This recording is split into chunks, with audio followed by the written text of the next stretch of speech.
Hello guys. तो आज के इस वीडियो में हम बात करते हैं पदार्थ का प्रथम अध्याय, जिसका नाम है पदार्थ एवं आयुर्वेद का निरूपण।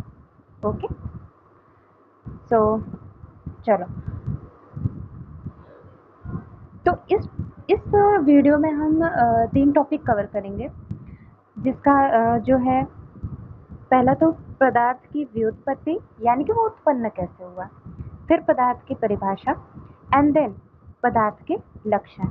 ठीक है, ये तीन टॉपिक हम कवर करने वाले हैं। तो चलिए स्टार्ट करते हैं। तो पहले बात करते हैं पदार्थ की व्युत्पत्ति के बारे में। तो मैं दरअसल ये लिख के बताती हूँ आपको कि जो पदार्थ होता है, ठीक है, पदार्थ ये दो शब्दों से मिलकर बना होता है। पहला तो पद और दूसरा अर्थ। ठीक है, पद यानी कि क्या? ठीक है,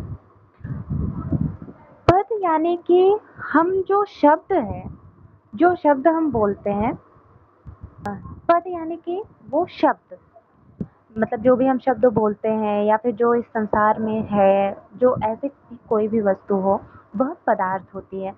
और जिस अर्थ का, और दूसरा शब्द है अर्थ, यानी कि उस शब्द से ज्ञात होने वाली वस्तु, यानी कि हम जो शब्द बोल रहे हैं, ठीक है, उससे जो हमें ज्ञान प्राप्त होता है वह क्या होता है? पदार्थ होता है। ठीक है, उसको हम पदार्थ कहते हैं। फिर उसके बाद हम अब देखते हैं कि पदार्थ की परिभाषा। ठीक है, आई होप आप सबको ये समझ में आ रहा है पदार्थ की व्युत्पत्ति का मतलब क्या होता है। ठीक है, यानी कि पदार्थ जो होता है वो दो शब्दों से बना होता है, पद प्लस अर्थ। पद यानी कि शब्द, अर्थ यानी कि उस शब्द से ज्ञात होने वाली वस्तु। वस्तु कुछ भी हो सकती है। जैसे आपके पास एक बुक्स है, ठीक है, आप जो नोटबुक पढ़ रहे हो, ठीक है, अब उसको हम क्या बोल रहे हैं? वस्तु। एक तरफ से वो वस्तु हो गई। तो आपके पास वो बुक है, वो क्या हो गया? एक तरफ से शब्द है, यानी कि हम उस बुक को बुक बोल रहे हैं, वो एक शब्द हो गया। और उसमें जो हम ज्ञान प्राप्त करते हैं, यानी बुक से हम क्या करते हैं? लिखते हैं, पढ़ाई करते हैं, स्टडी करते हैं। ठीक है, उससे हमें क्या ज्ञान प्राप्त हो रहा है कि हाँ ये बुक्स है, हमें इससे पढ़ना होता है। ठीक है, तो ये क्या हो गया? आपका पदार्थ हो गया। आई होप आप सबको समझ में आ रहा हो। फिर हम इसकी परिभाषा की बात करते हैं। तो परिभाषा यानी कि हमारे सबसे पहले आचार्य चक्रपाणि ने सबसे अच्छा परिभाषा दिया, हालांकि अच्छे सब देते हैं, यानी कि उन्होंने बहुत छोटा श्लोक दिया है। पदस्यार्थ पदार्थ। ठीक है, पदस्यार्थ पदार्थ, जो कि आचार्य चक्रपाणि ने दिया हुआ है। उनका अर्थ होता है कि पद के अर्थ को पदार्थ कहते हैं। पदस्यार्थ पदार्थ, यानी कि पद के अर्थ को पदार्थ कहते हैं। पद से जो अर्थ हो रहा हो उसे हम पदार्थ कहते हैं। अब इसके हम लक्षण की बात करते हैं। ठीक है, पदार्थ के लक्षण। पदार्थ के लक्षण तीन प्रकार के होते हैं। ठीक है, अस्तित्व, ज्ञेयत्व, अभिधेयत्व। ठीक है, तो पहले हम बात करते हैं अस्तित्व। अस्तित्व यानी कि उसको मीनिंग होता है एग्जिस्टेंस, यानी कि जो भी वस्तु इस संसार में एग्जिस्ट करती है, जो भी वस्तु इस संसार में पाई जाती है, वह क्या होते हैं? वह अस्तित्व होता है।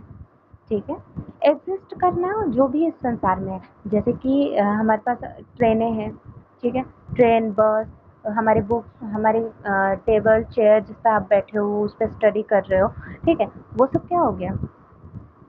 उन सब का अस्तित्व है। ठीक है, यानी कि अगर हम आयुर्वेद की भाषा में कहते हैं, यानी कि इस संसार में उस चीज का भाव है।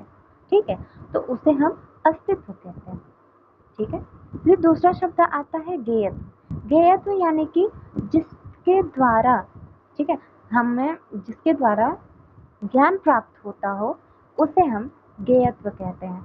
ठीक है, कोई भी वस्तु हो जिससे हमें ज्ञान प्राप्त हो रहा, जैसे कि हमारे पास अलमीरा है, ठीक है, वह क्या है? एक वस्तु है। ठीक है, पहले तो वो एक वस्तु है।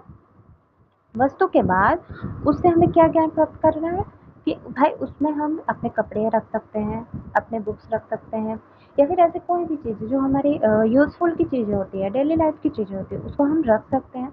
तो वो क्या हो गया? अस्तित्व में आ गई। ठीक है, उससे हम क्या ज्ञान प्राप्त करते हैं? हाँ, हम कोई भी चीज़ें क्या है कि उसमें अलमीरा में रख सकते हैं। तो वो क्या हो गया? ज्ञेयत्व हो गया।